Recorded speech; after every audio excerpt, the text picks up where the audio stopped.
여러분 안녕하십니까, 박영환입니다. 한 주 동안 있었던 정치권 핫 이슈를 다뤄보는 국민마수 시작하겠습니다. 민주당 이재명 후보의 선거법 위반 사건에 대해 대법원이 유죄 취지로 파기환송을 하고, 또 한덕수 대통령 권한 대행이 대선 링에 오르면서 전국이 요동치고 있습니다. 경랑에 휩싸인 대선 전국을 들여다보도록 하겠습니다. 두 분 마수 모셨습니다. 먼저 국민의힘 원영섭 전 미디어 법률 단장입니다. 반갑습니다. 네, 반갑습니다. 원영섭입니다. 자, 이에 맞설 민주당 여수울 지역구 조계원 의원, 어서 오세요. 예, 안녕하십니까. 네. 조계원입니다. 자, 그러면 바로 첫 번째 주제로 갑니다.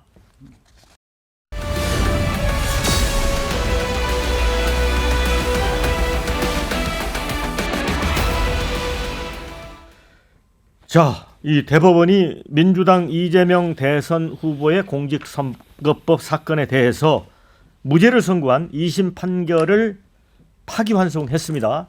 유죄 취지로 돌려보내서 이제 고등법원이 판결을 해야 되는 상황이 됐습니다. 그런데 이게 1심에서는 징역 1년 실형이 나왔고, 그다음에 집행유예 2년이었잖아요. 2심에서는 완전히 뒤집혀서 100% 무죄. 그런데 이제 대법원은 그 10대 2로, 물론 이제 다수결로 판단한 거지만 또 유죄 취지로 이제 파기환송을 했습니다. 그래서 이제 국민들이 롤러코스터 타는 것 같다. 조계원 의원님, 네. 어지럽습니까? 뭐 어지럽지는 않습니다. 예, 우리 국민들이 어제 깜짝 놀랐을 텐데요. 예, 저는 조희대 대법관이 왜 이렇게 초고속으로, 전례가 없던 일이지 않습니까? 네. 지금까지. 예, 굳이 이재명 대표의 항소심 판결 이후에 초고속으로 재판을, 대법원의 판결을 몰고 갔는가, 저는 의아하게 생각을 했었습니다. 우려했었던 부분도 있었고요. 그런데 이제 윤석열이 임명한 대법원장, 조희대 대법원장이 결국 의도를 드러냈다. 저는 그렇게 생각이 되고요. 그리고 6만여 페이지에 대한 2심 판결, 지금까지의 재판 기록을 과연 대법관들이 제대로 10분의 1이라도 제대로 검토했는지 의구심이 들고요. 그리고 이번 대법원 판결을 보면은 사실상 1심의 복사, 따붙이기 판결이 그 정말 졸렬하게 짝이 없는 판결이었고요.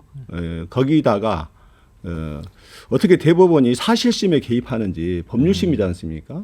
대법원이 사실심에까지 개입해서 그렇게 무리한 판단을 하는지, 그리고 정치적인 그 주장과 이런 것에 대해서 대법원이 관여해서, 법원이 관여해서 이제 관여하겠다, 이걸 드러낸 거 아니겠습니까?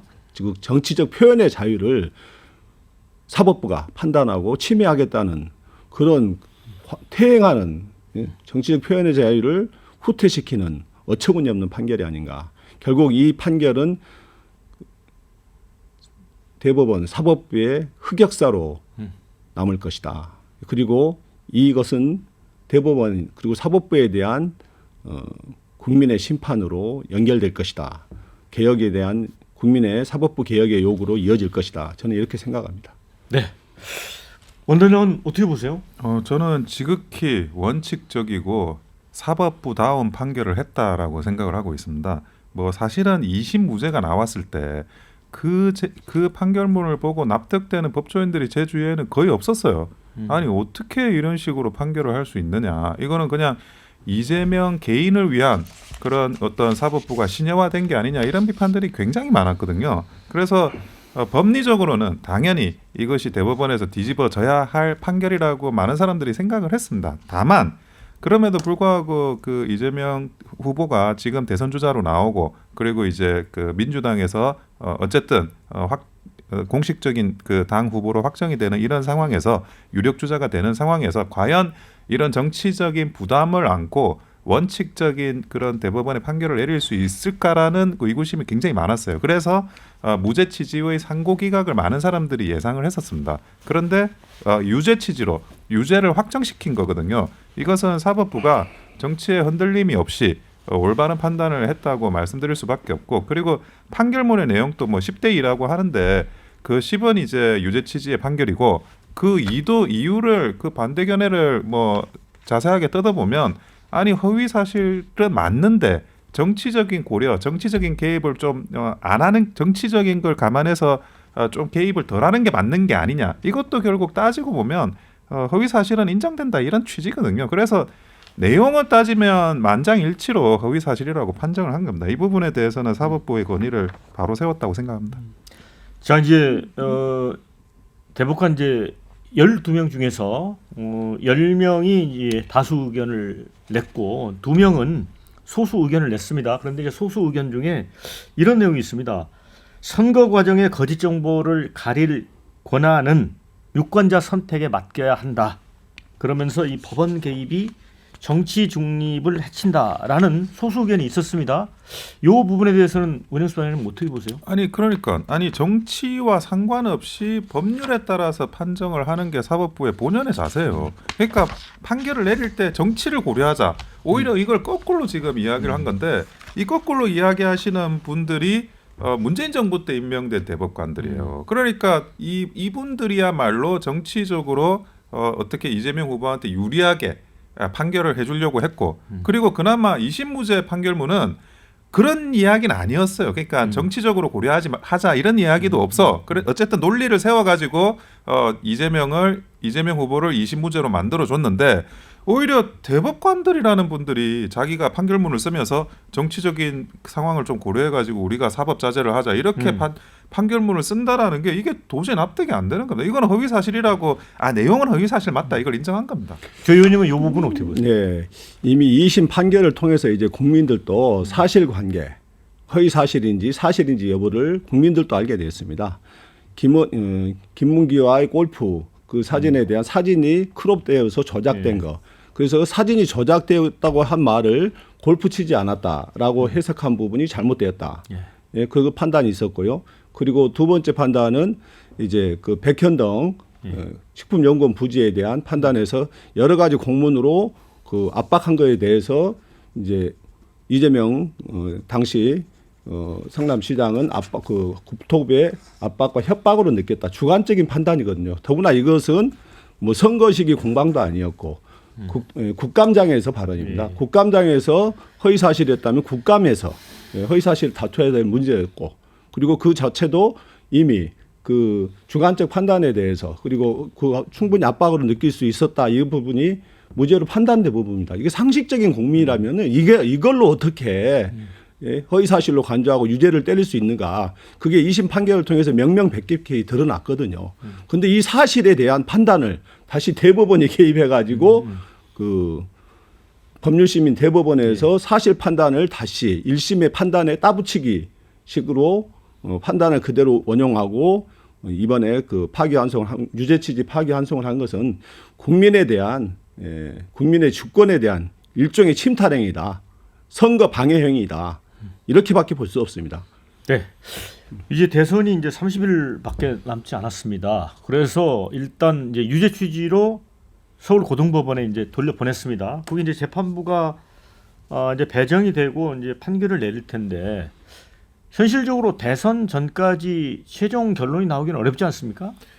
근데 파기환송심에서는 최종 결론 나올 수 있습니다. 그래요? 기일 한번 잡고 그냥 거기에서 판결 선고 때려버리거든요. 그 증인 신문 같은 건 안 그런 하나요? 거 없습니다. 예. 그런데 뭐 피고인이 불출석을 하면 기일을 한 번 더 잡아요. 그래가지고 그때도 안 나오면 그냥 판결 선고해버립니다. 그럼 최대한 빨리 진행되면 얼마 정도의 결과가 빨리 나올 수 있나요? 진행되면 뭐 권성동 원내대표도 이야기하시는데 한 20일 안에는 결정이 날 수가 있어요. 다만 그 파기환송심에 대해서도 재상고를 할 수가 있습니다. 네. 그러니까 재상고를 하고 다시 뭐 이래저래 왔다 갔다 하다 보면 그러면 이제 대선 이전에 판결 선고 나기가 어려운 거 아니냐. 현실적으로는 불가능한 거죠. 예, 현실적으로 어려운 게 아니냐 그런 이야기인데요. 근데 그럼에도 불구하고 이미 유죄는 확정이 된 거예요. 이 유죄는 확정이 됐기 때문에 그런 뭐 절차적인 부분만 남아 있는 거지. 유죄는 확정이 됐고 그 동안에 이제 뭐 본인이 이재명 후보가 억울하다 아니면 자기는 무죄다 아니면 탄압받는다 이런 거는 다 이제 프레임은 깨졌다고 보는 거죠. 그런데 유죄가 확정됐다고 해도 그렇게 고등법원에서 형량을 정하잖아요. 예. 그런데 거기서 100만 원 이상도 있고 이하도 있을 수 있잖아요. 예. 일단 유죄로 단정지어서 말하는 것 자체가 어불성설이고요. 그러니까 유죄가 무죄로도 바뀔 수도 있는 겁니다. 있다고는 하더라고요. 명백히 지금 오심이 여지가 많은 판단이기 때문에 충분히 법적 근거에 의해서 다시 탄핵 달성될 수도 있다고 보여지고요. 요 무엇보다도 지금 공직선거법 제 264조는 이번 허위사실 선거법 위반 사건에 대해서는 선거 범죄로 인한 당선 무효는 당해 선거의 하나입니다. 즉 이재명 후보가 그 선거를 뛰었던 경기도지사 선거 예. 이거에 대해서 관여가 연관이 될 수 있을지 몰라도 이번 대통령 선거와는 하등의 지장을 줄 수도 없습니다. 법적으로도. 그리고 더구나 이번에 선거 절차 아직 그 다시 파기 환송심의 절차가 남아 있고 그 환송심의 절차에서도 상고 이유서 또 다시 항고 이유서를 써야 되고 이런 기간이 있기 때문에 변론권이 보장이 되기 때문에 충분한 기간을 다툴 수도 있고 그리고 더구나 파기 환송심에서 그 판단이 이루어진 다음에 또 재상고심이 있습니다. 그렇기 때문에 물리적으로 후보의 대통령 후보의 자격과 관련해서 문제가 될 게 전혀 없습니다. 그리고 더구나 이제 이번 같은 경우는 조기 대선이지 않습니까? 네. 인수위가 없습니다. 6월 3일 그 선거 결과가 나오는 즉시 대통령이 됩니다. 즉 대통령에 대한 형사상 불소추 특권이 바로 적용이 됩니다. 그렇기 때문에 이건 법적으로 문제될 게 하등에 없다. 그리고 이 문제는 오히려 권성동 그 원내대표나 저쪽에서 다 이미 알고 있기 때문에 이에 대해서는 별로 언급을 하지 않는 걸로 알고 있습니다. 자, 그런 이제 국민의힘에서는 이제 한동훈, 김문수 예비 후보도 그렇고 이준석 개혁신당 의원 같은 경우도 이제 후보 자격에 대해서 이제 문제를 제기하잖아요. 그런데 지금 조계현 의원께서는 그 공직선거법에 보면 당의 선거와 관련됐기 때문에 만약에 국민의 선택을 받아서 대통령이 당선되게 되면 아무런 영향이 없다는 주장이거든요. 이건 어떻게 보세요?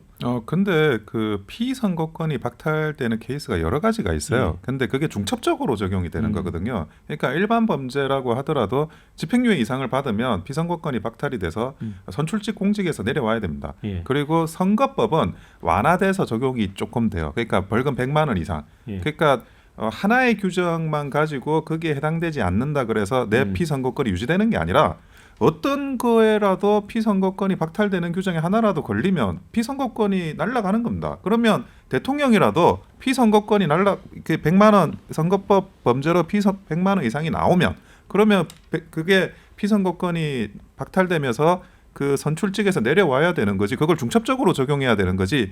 해당 규정의 문헌을 조금씩 이렇게 그 비교해 가지고 할 부분은 아닙니다. 저번에 그 선거법 위반 사건만 하더라도 거기에서 뭐 행동이냐 행위냐 뭐 이런 아주 뭐 조금 작은 거 가지고 이야기를 했는데 그 부분에 대해서도 분명하게 대법원이나 이런 위헌법률심판제청이나 이런데 판정을 내렸었고 그거를 이제 헌법재판소로 넘기지 않는 방식으로 그러니까 지엽적인 걸 이야기하시는데 중첩적으로 적용된다라는 말씀을 드립니다.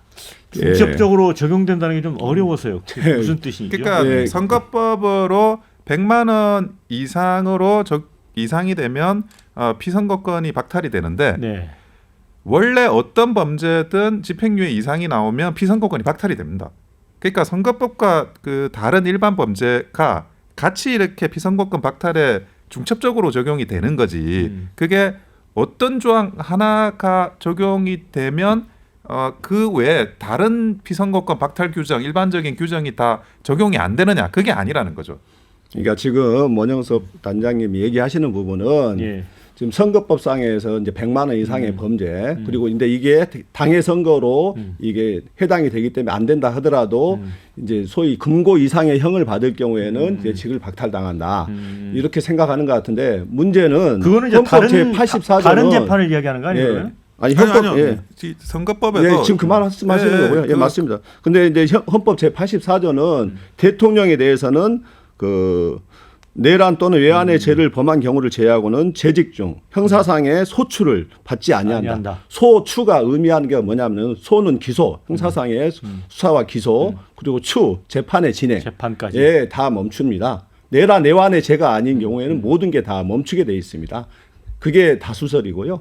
압도적 다수설입니다. 예, 제가 조금 법률적인 걸 더 설명하자면 선거법 위반으로 그 이재명 후보 같은 경우에는 1심에서 징역형이 나오지 않았습니까? 예. 그러면 어떤 범죄든 징역형 이상이 나오면 피선거권이 박탈된다라는 그 조항과 예. 선거법 위반 같은 경우에는 100만 원 이상이면 피선거권이 박탈되는 조항이 이중으로 적용되는 거예요. 예, 그러니까 그걸 가지고 하나는 적용되고 하나는 적용 안 되니까 이 적용되는 것만 피해가면 이 나머지 법률에 적용해서 빠져나온다 이게 아니라는 거예요. 예. 자, 그런데 그러면 그걸 한번 살펴보자고요. 그 파기환송을 했습니다. 유죄 취지로. 자, 그런데 1심에서는 이제 징역 1년에 집행유예 1년이 나왔고 2심에서는 완전 무죄가 나왔어요. 그러면 그 사이에서 이제 형량을 정해야 되는 거잖아요. 네. 아주 극히 드물긴 하지만 또 무죄로 갈 수도 있다고 하고. 근데 네. 무죄로 가는 거는 이런 경우인데요. 그 파기환송을 한 대법원의 취지가 이거는 좀 의구심이 되니까 검토를 해봐라. 이런 취지로 내려가면 파기환송심에서 새로 검토를 해요. 그래서 다시 맞춰가지고 그래도 결론이 같습니다. 이렇게 나오는 경우가 있는데 네, 그러니까. 지금 이 그 대법원의 판결은 그게 아니라 그런 의구심이 없게 그냥 1심이 맞았어. 이렇게 판결이 나온 거거든요. 그래요? 그러니까 이 취지와 다르게 고려할 요소가 없어요.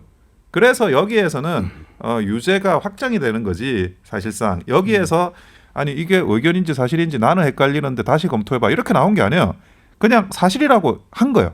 근데 여기서 이게 의견입니다라는 반대 논리가 새로 검토될 수가 없다고요. 파기환송심에서. 그래서 무죄가 나올 수 있다라는 거는 다른 사건에서는 그런 케이스가 있을 수 있으나 이 건은 대법원 판결의 내용을 보면 다른 무죄가 나올 가능성이 없습니다. 근데 형량도 100만 원 제가 미만이 그 나올 부분을 수 좀 있는 거 아니에요? 말씀드리겠는데요. 지금까지의 허위 사실과 관련한 재판의 판결에서 보면은 실제 허위 사실이 인정된다 하더라도 최대치가 벌금형 이상이 나온 사례가 없습니다. 단 한 건도 그러니까 없습니다. 1심에서 징역이라고 과했다는 뭐 거잖아요. 뇌물죄나 정치자금법 예. 위반죄가 병합이 돼가지고 그 이상의 형량이 선고된 사례는 있어도 순수하게 허위 사실과 관련해서 벌금형 이상이 나온 사례가 없기 때문에 이 해당이 전혀 될 게 없고요. 1심에 그 과도한 그 판결에 대해서 다시 재판이 되기를 바라는 마음은 이해가 되지만은 실제로 그렇게 될 일은 없다고 생각하고요. 더더구나 그 헌법 제84조에 형사상 불소추 특권이 있기 때문에 대통령에 임명되는 그 순간부터는 그 모든 것들이 중단되게 돼 있습니다. 그 절차적으로 중단이 되게 돼 있고요. 예. 그렇기 때문에 하증에 지장이 없습니다. 예, 다만 이제 대법원이 무리하게 선고 기일을 스스로의 정해진 규정과 절차까지 무시하면서 조희대 대법원장이 판결을 서두르고 앞당겼던 것은 결국은 검찰이 씌운 이재명 후보에 대한 범죄자 프레임을 씌우기 위해서 거기에 협조하기 위해서 결국은 사법부의 흑역사를 감수하면서 정치적인 판결을 내렸다.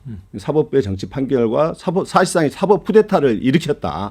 그런데 이것은 오히려 본인들에게 대법원에게 돌아가는 화살이 될 것이다. 대법원에 대한 국민적 심판이 이번 선거를 통해서 분명하게 드러날 것이고 그에 대해서는 대법원도 그 결과를 겸허하게 받아들이고 뼈저리게 반성하고 개혁의 새로운 동기로 삼기를 바랍니다.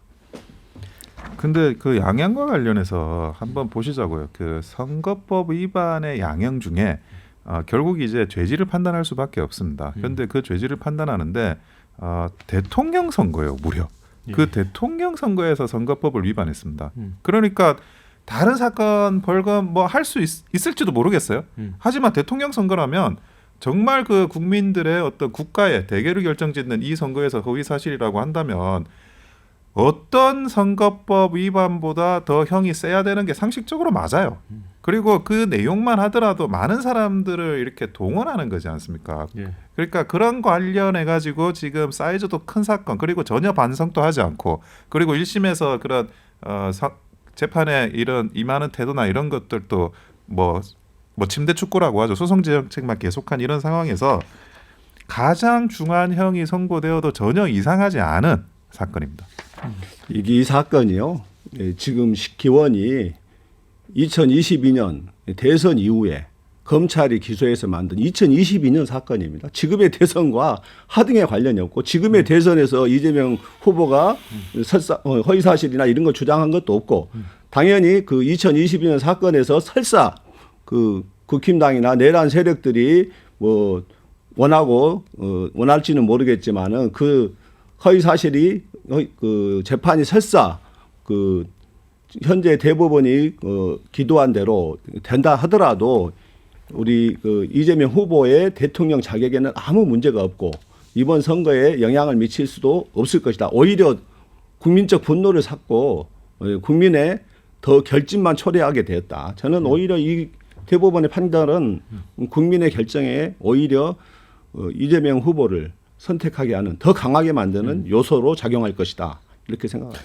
권영수 변호사님, 근데 역풍이 오히려 불 거다라고 말씀을 하시는데 그럼요. 강력한 어떻게 역풍을 보시나요? 맞이하게 될 것입니다. 근데 이 상황을 바라보는 이제 뭐 그 보수 진영이나 이 생각이 복잡할 수는 있어요. 일부에서는 왜 파기자판이 아니냐 이런 거에 대한 불만도 있고 하지만 이재명 후보가 무죄로 상고기각이 돼봤어 봐요.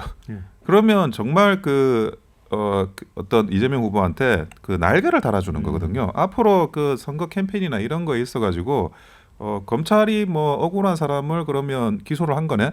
이게 그냥 되는 거예요.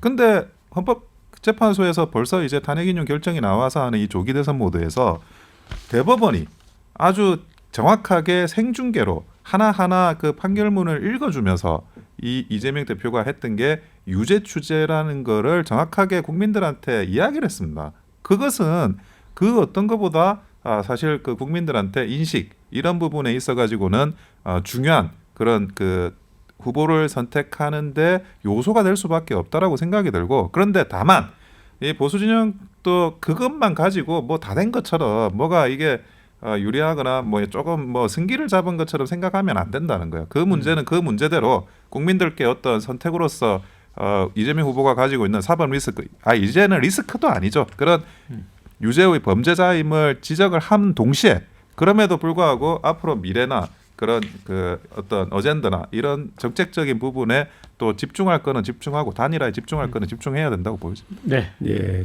아마 앞서도 강조했지만은 이번 그 조희대 대법원장이 주도한 그 윤석열이 임명한 사실상의 10명의 대법관들의 그 판단 결국 10대의 판결이 나왔는데 이 희대의 사법부의 정치 판결은 국민의 심판을 자초한 겁니다. 그리고 저는 조희대 대법원장이 스스로 사법부에 대한 자살골을 넣은 사람으로 역사에 기록될 것이다.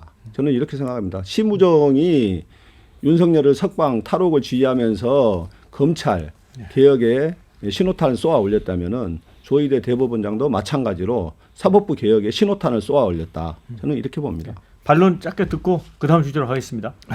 그러면 정말 그 탄핵을 한번 해보시죠, 민주당에서. 그러니까 그렇게 정말 문제가 많다 그러면 대법원장과 대법관에 대한 탄핵을 그렇게 다 하는데 다 하시면 되지. 그래 헌법재판소의 판단을 한번 받아보시는 게 어떠실까 싶습니다. 네, 자, 두 번째 주제로 건너가겠습니다.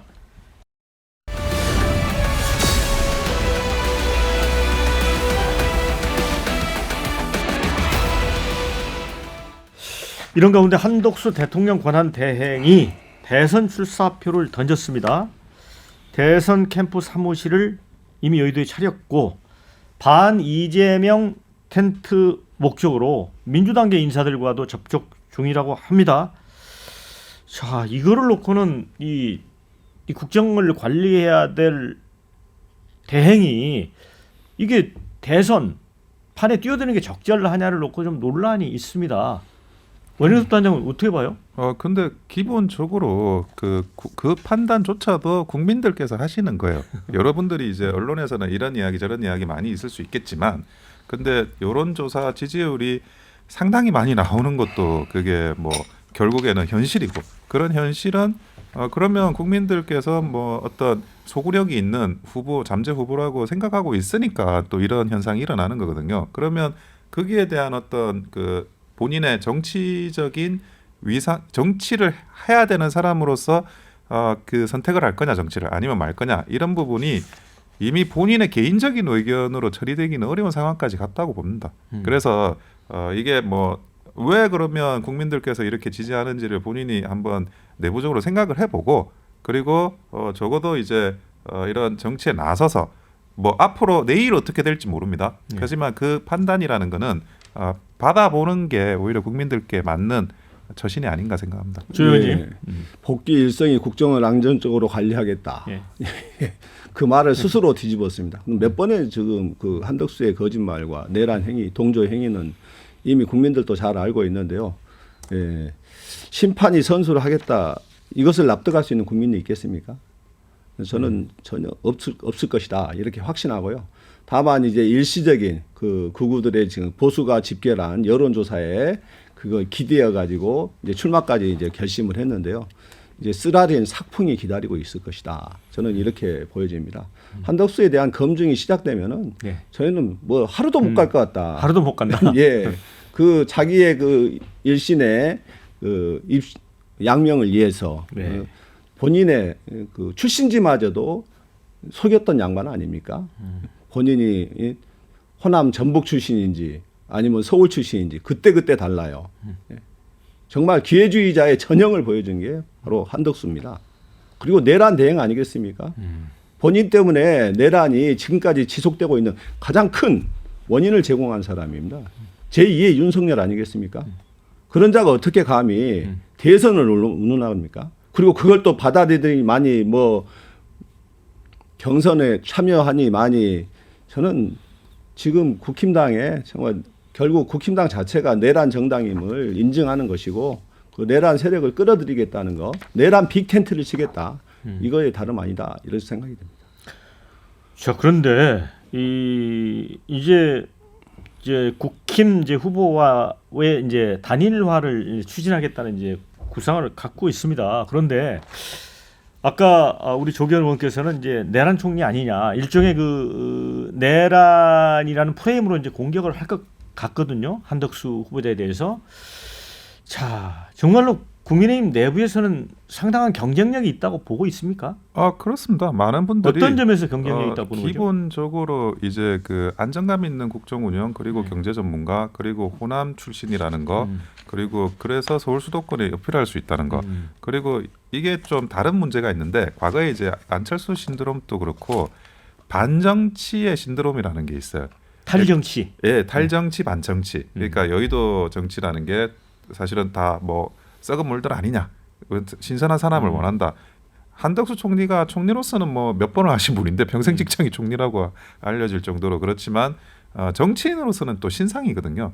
그런 신상을 원하는 그런 컨벤션 효과까지 겹쳐져 가지고 경쟁력은 분명히 있으신 분이라고 저는 생각을 하고 있습니다. 아까 뭐 출신을 속였다 그러는데 우리가 어떤 사람의 출신을 이야기할 때 그게 뭐 태어난 곳도 있지만 고등학교 출신지도 또 출신지로 그 공무원들이 따지는 것도 있어가지고 그거를 속였다라기보단 뭐 팩트 그대로 이야기하는 거를 그 받아들이는 쪽에서 다르게 받아들이지 않을까 여러 가지 방향으로 그랬을 것 같고 그리고 아까 뭐 내란행위 뭐 이렇게 운운하시는데 그게 아니라 심지어 그 한덕수 총리의 헌법재판소 결정문에서도 정계선 판사도 내란행위의 법 위반이나 헌법 위반이 있지 않다고 이야기를 했어요.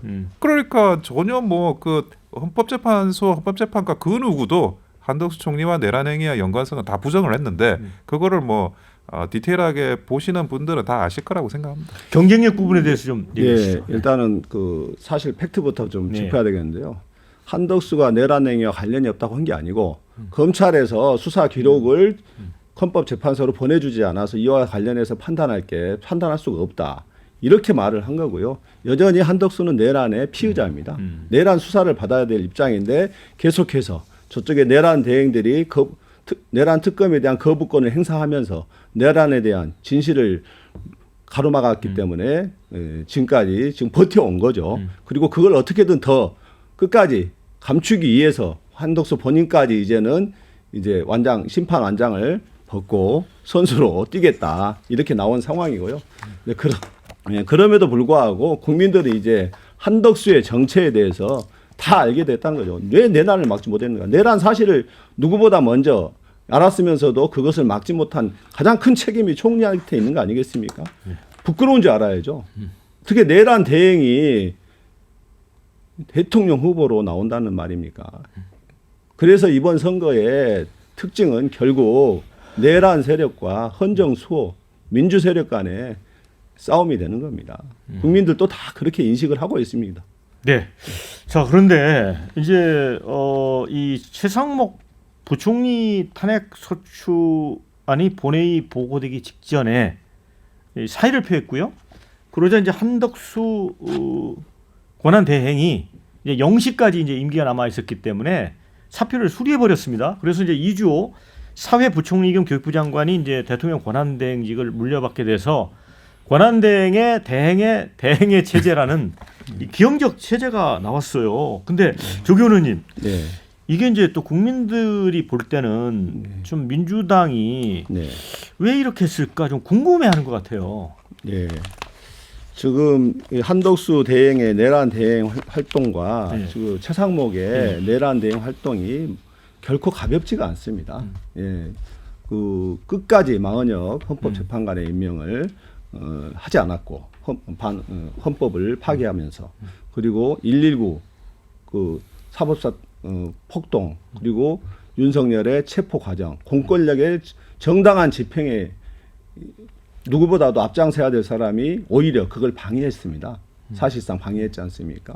그 내란의 행위에 계속해서 동조를 해왔습니다. 아니, 이런 이제, 자가 예. 어떻게 심판의 공정한 심판의 역할을 제대로 수행할 수 있겠습니까? 그러니까 대선 관리를 공정하게 못할 것이다. 네, 예. 불가능하고요. 이미 이 차기 정부의 권한인 대미 협상, 관세 협상 이런 권한에 대해서 이미 침해하고 있지 않습니까? 그리고 한덕수 대행부터 이미 그 한국이 대선 전에 무역 협상 틀을 완성하기를 원하고 있다. 한덕수가 한 겁니다. 이게 미국의 베센트 재무장관이 폭로했어요. 자기는 자랑한 거죠. 이거 당장 조사를 해야 됩니다. 그리고 이 최상목도 이번에 미국 안덕근과 함께 미국에 가서 무엇을 했는지 소상히 밝혀야 되고 왜 그 자리에 김태호 안보실 차장이 끼어들었는지 그 사실도 내막도 밝혀져야 됩니다. 매국 행위를 했다면은 국민적 단죄가 필요한 사안입니다. 이런 자들이 어떻게 국정에 대통령 권한 대행을 다시 할 수 있게 만들 수 있단 말입니까? 그건 더 용납이 안 된다는 것이고요. 그 여기서 한덕수 대행이 또 꼼수를 부렸지 않습니까? 예. 예, 이건 탄핵이 돼야 마땅한 사안인데 예. 또 탄핵되기 전에 사표 처리로 했습니다. 예. 예, 사표 처리로 해서 탄핵 심판에 굴레를 벗었다고 생각할지 모르지만은 오히려 저는 최상목도 엄정한 법의 심판대에 오를 날이 머지않아 올 것이다 이렇게 생각합니다. 근데 최상목 대행 입장에서는 이제 만약에 이제 국회 본회의에서 탄핵안이 이제 처리가 되면 또 직무가 정지된 상태가 되고 이번에는 이제 그러기 전에 사퇴를 해버렸잖아요. 근데 굳이 똑같은 결과인데 왜 사퇴를 했을까요? 근데 왜 탄핵을 소추를 할까 이 시점에 예. 그거를 한번 좀 살펴볼 필요는 있어요. 지금 뭐 이런 저런 문제가 있다 그러는데 아니 그러면 진작에 하시지. 예. 그 최상목 권한 대행에 대한 탄핵 발의안이 일찌감치 나왔었습니다. 그때 마은혁 재판관 임명하냐 안 하냐 이런 문제로 가지고. 근데 그때도 그냥 지나갔어요. 근데 특히나 지금은 너무나 국가적으로 중요한 문제인 게 그 트럼프 대통령의 관세 전쟁.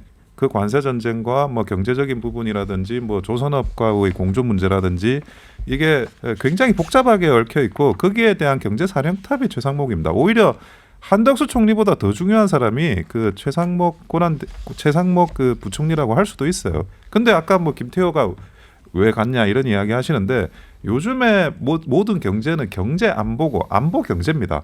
조선업만 하더라도 그게 그 미국이 가지고 있는 그런 군함 건조, 수리 이런 부분에 대한 안보 이슈가 굉장히 많이 적용될 수밖에 없고 그게 경제 안보라는 게 뗄래야 뗄 수 없는 부분인데 뭐 소상히 밝히기도 전에 당연히 같이 있어야지라고 하는 게 상식적으로 예측이 되는 거지. 그거를 뭐 안 알려줬다. 그래서 우리가 탄핵한다. 뭐 저는 전혀 그렇게 생각하진 않고요. 예. 근데 그럼 왜 하느냐? 딱 하나밖에 없어요. 이 한덕수에 대한 상처를 흠집내기입니다. 지금 이제 논리적으로 주장하는 건 이거죠. 아니 그 심판이 왜 선수로 출전하냐? 아니 심판이 선수로 출전을 안 하고 싶어도 해야 되는 상황이 되니까 국민들이 그렇게 요청을 하니까 그러면 왜 이런 상황까지 왔느냐에 대한 문제를 돌아봐야 되는데 어쨌든 한덕수의 권한 대행에 대한 공격은 왜 심판이 선수로 출전하냐 이 프레임이에요. 근데 이 프레임을 강화시키려면 아니 한덕수가 뭐 대통령 후보로 나오려고 하니까 정부가 이상하게 돌아가잖아. 권한 대행에 하잖아. 이러면서 이 프레임을 만들기 위해서 계속 이 그 최상목 권한대행을 탄핵 소추를 하려고 한 거죠. 그런데 최상목 권한대행이 탄핵 소추가 되면 일단은 뭐 탄핵 소추가 되더라도 권한대행이 움직일 수밖에 없는 상황이고 이주 부총리가 그리고 최상목 권한대행은 아예 이렇게 돼가지고 그 정지가 되면 움직일 수가 없어요. 그러니까 정치적으로라도 최선을 다해서 움직이려 그러면 공무원직을 내려놔야 돼요. 그러니까 뭐 할 수 있는 게 아무것도 없고 집에 가서 뭐 그 텔레비전 봐야 되는 상황이 처해거든요. 그래서 극도로 이 보폭이 좁아지는 거니까 일단은 그 사태로 일단은 빠져나온 겁니다. 예. 일단은 그 최상목에 대해서는 지난번에 탄핵 소추안을 의결하면서 법사위에 그 조사를 한 겁니다. 그 조사를 통해서 보니 이 최상목 부총리는 본인의 사익을 위해서 네. 국익을 무시하는 사람이다. 본인의 개인의 재산을 불리기 위해서 우리 대한민국이 망하는데 투자 국채 미국 국채를 사고 그다음에 지금 관세 협상하는데 관세 협상 중요한데 네. 이 중요한 협상을 지금 내란 정부에서 이걸 결정할 수 있는 겁니까? 이건 차기 정부의 몫입니다. 대한민국의 미래가 걸려 있는 중요한 협상을 어떻게 지금 내란 정부에 한덕수 총리가 그거에 대해서 사전에 다 짜겠다. 그 틀을 짜겠다고 오히려 미국한테 아부하고 이게 말이나 되냐고요. 이거 다 조사해서 처벌해야 됩니다. 그리고 이건 통상협상입니다. 어떻게 안보실 차장이 김태효가 끼어들 여지가 어디 있습니까? 뭐하러 간 겁니까 김태효는. 이거 조사해야 됩니다. 반론 없으시면 넘어갈게요. 예. 자, 마지막 주제 갑니다.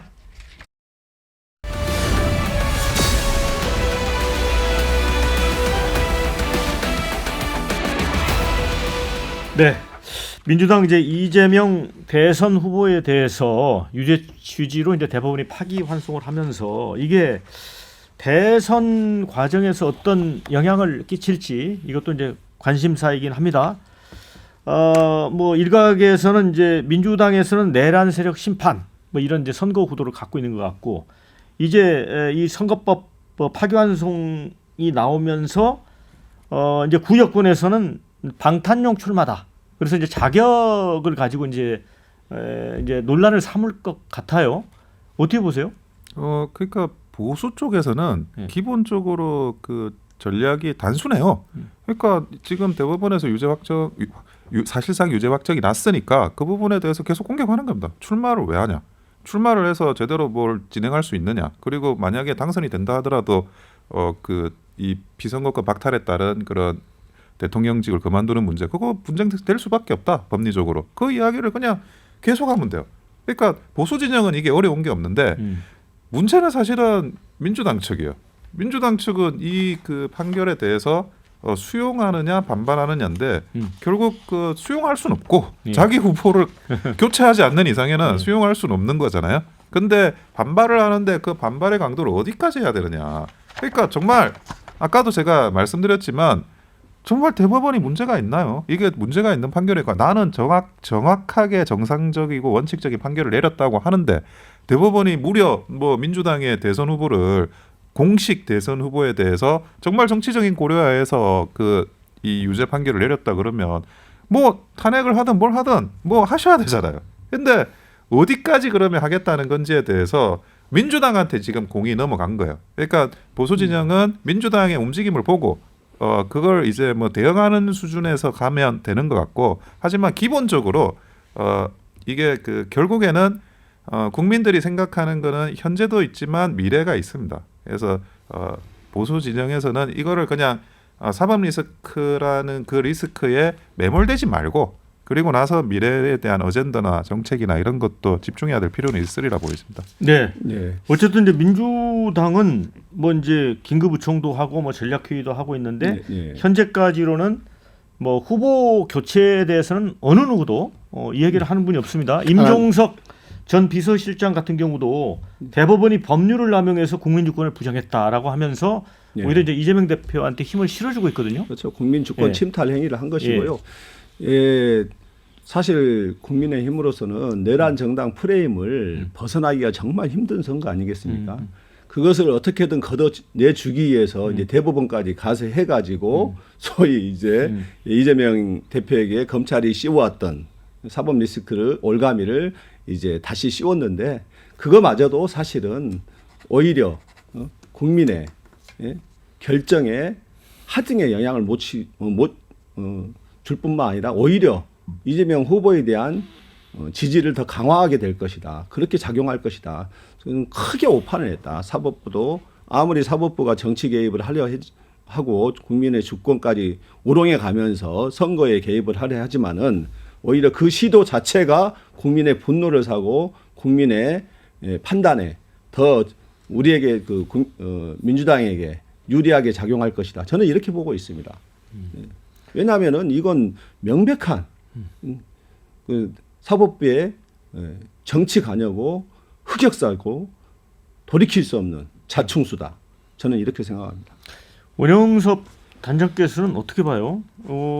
이 논란이 오히려 이제 조기현 의원 말씀 따르면 민주당 내 결속을 강화시키고 오히려 이제 더 그렇게 갈 거라는 입장인데 이제 아직 이제 후보 등록까지는 좀 시간이 남아 있잖아요. 무슨 변수가 있을 거로 봅니까? 근데 이번 대선은 근본적으로 이제 그 비상계엄의 이런 탄핵 정국과 헌법재판소의 탄핵 결정에 따른 그 이후에 지금 일어나고 있는 조기 대선이지 않습니까? 그러면 이 대선은 결국 양 진영은 어떻게든 결집을 합니다. 그러니까 결집을 안 할래야 안 할 수가 없는 입장이에요. 그러니까 뭐 이재명 후보에 대한 사법 리스크는 이 대법원 판결이 있기 전에도 이미 있고 사건도 너무 많고 너무 많으니까 그 결집을 안 할 수가 없고 자기 그 후보를 자기 대표를 지키기 위해서는. 그리고 보수 진영도 따지고 보면 아니 지금 그 국회도 넘어가 있고 사법부도 뭐 이번 재판 결과가 있어서 그렇지만 그 전의 재판들을 보면 이게 좌파사법 카르텔이 있느냐에 대한 의구심이 있고 헌법재판소도 지금 넘어간 거 아니냐 이렇게 생각하고 있는데 대통령까지 넘어가면 이게 완전히 그 총통체제 비슷하게 가는 거거든요. 그런데 그거에 대해서 어떻게든 보수 진영도 결집을 하려고 해요. 근데 핵심은 중도한테는 어떻게 보이냐는 거예요. 중도한테. 과거에 박근혜 대통령 때도 그게 지금은 뭐 많이 이렇게 그때 뭐 박근혜 대통령이 잘못한 게 뭐냐 이런 여론이 있지만 그때는 어땠냐면 아니 일단 헌법재판소가 판결을 했으니까 그만한 이유가 있는 거 아니겠어? 이게 중도층의 대부분의 심리였어요. 근데 마찬가지예요. 지금도 중도층이 볼 때 아무리 뭐 민주당의 코어 쪽에서는 이게 억울하다 뭐다 하도 대법원이 유죄로 판결을 내렸으면 그만한 이유가 있는 거 아니겠냐고 이렇게 생각하는 게 일반적인 그 중도층의 생각이거든요. 그래서 그 생각을 만약에 이건 반대의 경우를 생각해 보시면 되는데 무죄를 때렸다, 무죄를 선고했다. 그러면 정말 그거는 이재명 후보한테는 날개를 다는 거였어요. 아까도 말씀드렸지만. 근데 중도층이 볼 때 어쨌든 대법원이 유죄 판결로 파기완성되고 그게 생중계로 전체적으로 나간 거는 결국에는 이재명 후보한테는 불리할 수밖에 없는 겁니다. 그러니까 중도층 민심에 영향을 끼칠 거다라고 보시는 것 같아요. 무리하게 대법원이 선거 일정을 뻔히 나와 있는데 그 재판 기일 스스로의 그 내규조차도 어겨가면서 앞당겨 가지고 정치 판결을 해냈지 않습니까? 이것이 오히려 국민들에게 더 반감을 살 수밖에 없습니다. 다 보이는데 국민들을 바보로 하는 겁니까? 이 국민 바보 아닙니다. 옛날의 국민이 아니에요. 오히려 국민의 분노를 부채질한 겁니다. 저는 이번 사법부의 판결에 대해서 조희대 대법원장이 공공한 내란의 정당 국민의힘에게 힘을 실어주기 위해서 결국 검찰이 만들었던 윤석열 검찰이 만들었던 사법 리스크 올가미를 더 씌워서 어떻게든 선거에 영향을 미치려 한 시도를 했지만은 그 선거에 영향을 미치려 한 시도 자체가 오히려 국민에 대한 주권 침탈 행위고 그것이 국민의 반감과 분노를 불러일으킬 것이고 특히 중간층에 대한 중도층에 대한 분노가 더 커질 것이다. 앞으로 여론조사 보십시오. 중도층에 더 많이 집결할 것입니다. 이미 어제 확인된 유튜브 조회수만 하더라도 약 2천만 건이 넘습니다. 예. 거기 댓글들을 보십시오. 대다수가 지금 대법원의 그 사법 쿠데타에 대해서 비난하고 비판하고 있을 수 없는 일이라고 하는 애들이 대부분입니다. 네. 이 분노가 오히려 이번 대선에 더 결집할 것이다. 저는 확신합니다. 자, 중도층에 끼치는 영향을 놓고는 이제 두 분이 엇갈린 분석을 하고 계시고요. 그런데 지금 이제 민주당은 진보당, 조국혁신당 이렇게 이제 원팀으로 대선을 이제 꾸려가는 것 같고요. 국민의힘 입장에서는 한덕수, 이준석, 여기에 이제 이낙연 총리, 전 총리, 이분은 이제 민주당 대표까지 하시고 이제 탈당하신 분인데 이렇게 해서 이른바 반명연대를 이제 꾸리는 것 같거든요. 그런데 이번 이 대법원의 파기환송 사건이 반명연대에 힘을 실어줄 걸로 보십니까? 당연하죠. 어떤 왜냐하면 점에서? 그 결국에는 유죄의 범죄자다 이재명 후보는 이런 분이 대통령 되면 안 된다. 이거 굉장히 쉽고 직관적인 프레임이거든요. 국민들한테 굉장히 어필이 될 수 있습니다. 그거보다 더한 명분이 어디 있습니까? 이거 어떻게 지금 과거에 어떤 뭐 그 형을 살고 한 것도 아니고 이제 그 최근에 일어나는 일을 가지고 또 새롭게 문제는 대선 후보 때 일어난 일을 가지고 새롭게 이렇게 대법원에서 유죄로 판결을 받는 사람이 어떻게 대통령의 자격이 있느냐. 너무 간단하고 쉬운 프레임이에요. 설정하기가 사람들한테 직관적으로 꽂히고 국민들한테. 그래서 이거를 반명이라는 그 명분을 내세우기도 너무 이제는 어떤 중요한 명분을 준 거죠. 쉽게 이렇게 발화될 수 있는 명분을 줬다고 생각을 하고요. 그리고 기본적으로 뭐 국민의힘 후보 특히 뭐 김문수 후보는 아주 일관되게 단일화, 빅텐트 이야기를 합니다. 원론적이고 그분이 뭐 원론적으로 하는 이야기들이 앞으로는 이야기하고 뒤에서 다르게 하는 그런 분이 전혀 아니기 때문에 일관된 빅텐트 단일화를 이야기하기 때문에 거기에 맞춰가지고 다른 뭐 군소 후보라고 말하면 좀 불쾌하실 수는 있겠지만 어쨌든 다른 후보들한테도 충분히 메시지는 전달됐다고 생각합니다. 네, 김문수 후보를 얘기 거론하고 한동훈 후보를 거론하지 않는지는 모르겠는데요. 예. 지금 이번에 대법원에 사법부의 사실상의 정치 개입과 사법 쿠데타 이것들이 미치는 영향은 우리 민주당으로서는 약이 됐다. 민주당이 결집하고 단합하는 긴장하고 똘똘 뭉치는 계기가 됐고 이 이재명 대표에 대한 재판의 사실관계는 이제 국민들도 다 알게 됐습니다. 무엇이 유죄고 무죄인가 이제 국민들이 결정해 줄 것입니다. 국민들이 이재명 대표의 무죄를 그리고 그것을 대통령으로 선출하면서 확실히 입증을 해줄 것입니다. 네. 왜 국민들의 분노에 대법원이 불을 질렀는지 후회하게 될 날이 조만간 올 것입니다. 근데 그동안 역사적으로 항상 그 국민들의 저항이나 봉기의 순간에는 사법부의 판결이나 결정이 있는 경우가 많아요. 그러니까 무엇이 잘못돼 가고 있는데 사법부에서 이거를 수정해 줘야 되는데 그게 안 되면 사람들이 절망하고 이거 우리가 나서야 되는 거 아니냐 이렇게 되는 거거든요. 근데 이번에 저항권이라는 말을 쓰는 매체가 거의 없어요. 국민들이 어떤 그런 어떤 저항이나 이런 것들을 하려고 하는 낌새도 없고 언론도 그렇게 생각하지도 않고 그러면 이게 정말 국민들이 분노하고 있느냐 사법부의 결정에 아니면 대법원이 조희대 대법원장이 정말 올바른 결정을 했다고 생각하고 있느냐 저는 이 국민들의 반응을 보도 알 수 있다라고 생각합니다. 네, 국민은 이번 선거에서 주권자의 권리 투표로서 심판할 것입니다. 굳이 저항할 필요 없어요. 투표로서 확실하게 결정을 해줄 것입니다. 그동안에 이제 사법부의 흑역사, 뭐 가까이 있는 조봉암에 대한 그 사형 선고죠.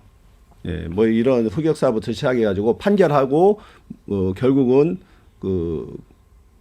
묻혀가고 희생되고 이런 좌절의 역사였다면 이번의 역사는 전혀 다릅니다. 네. 이번의 역사는 오히려 국민이 승리하는 위대한 역사이고 국민이 결정하는 선거가 될 겁니다. 대한민국의 대통령이 누구인지 국민이 결정하는 것을 똑똑히 보고 대법원도 정신 차리고 국민의힘도 정신을 차려야 될 것입니다. 자, 이제 어쨌든 이제 피선거권 박탈 가능성이 있는 인물을 대통령으로 뽑을지 여부는 전적으로 투표권을 가진 국민의 손에 달려 있는 것 같습니다. 이게 이제 1심, 2심, 3심이 롤러코스터에 탔기 때문에 그런 판단을 갖고서 투표를 할 것 같아요. 왜냐하면 사실상 결론이 안 나기 때문에. 아니요. 피선거권의 박탈 가능성은 1도 없는 선거입니다. 걱정 안 하셔도 됩니다. 자, 그런데 만약에 또 이재명 후보가 당선이 되면 또 민주적 정당성으로 사법리스크를 넘었다는 또 판단을 할 수도 있는 부분이 있어요. 네, 그렇습니다. 그렇죠? 그래서 이제 마무리해야 될 것 같고 두 분에게 네. 한 30초씩 마무리 말씀 듣겠습니다. 원영수 단장님.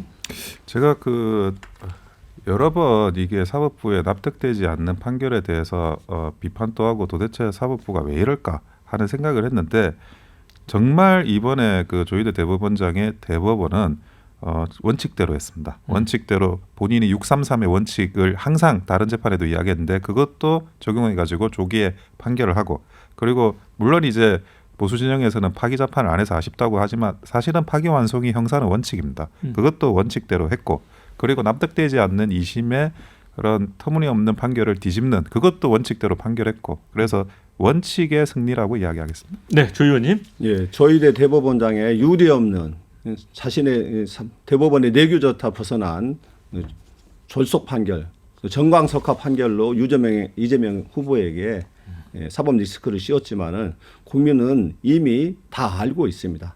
국민이 바보가 아닙니다.